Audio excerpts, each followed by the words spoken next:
આપણા દેશની સૌથી મોટી કૃતિ હોય તો તે છે વેદ। આપણા ઋષિ મુનિઓએ વેદ તેમજ ભારત રાષ્ટ્રની રચના વિશ્વ કલ્યાણના હેતુથી કરી છે। રાષ્ટ્રીય સ્વયંસેવક સંઘના સરસંઘચાલક ડોક્ટર મોહન ભાગવતે એક પુસ્તક વિમોચન દરમિયાન સંબોધન કરતા આ વાત કરી હતી। તેમણે વેદ વિશે વધુ શું કહ્યું તે અંગે પ્રસ્તુત છે આ અહેવાલ। રાષ્ટ્રીય સ્વયંસેવક સંઘના સરસંઘચાલક ડોક્ટર મોહન ભાગવતે જણાવ્યું હતું કે વેદ ભૌતિક અને આધ્યાત્મિક જ્ઞાનનો ખજાનો છે અને સમગ્ર બ્રહ્માંડની ઉત્પત્તિ છે। તેઓ સમગ્ર વિશ્વને જોડવાનું કામ કરે છે।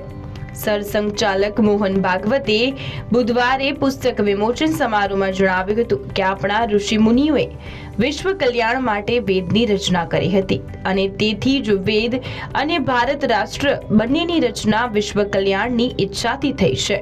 તેમણે કહ્યું કે આ દ્રષ્ટિકોણથી બંને વચ્ચે કોઈ તફાવત નથી, બંનેનો ઉદ્દેશ એક જ છે। ડોક્ટર ભાગવતે આંબેડકર ઇન્ટરનેશનલ સેન્ટર દિલ્હી ખાતે વેદ મૂર્તિ શ્રીપદ દામોદર સાતવેલેકરની હિન્દીમાં 4 વેદ પરની સ્પષ્ટ ભાષ્યની 3જી આવૃત્તિનું વિમોચન કર્યું।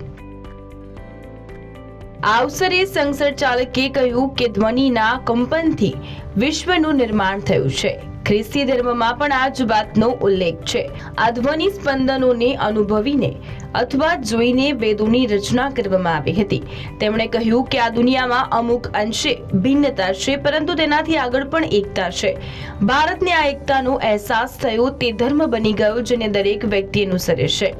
તેમણે વધુમાં કહ્યું કે આ ધર્મ એ એક શિસ્ત અને સંતુલન છે જેના દ્વારા માનવ જૂથ સૃષ્ટિમાં રહે છે।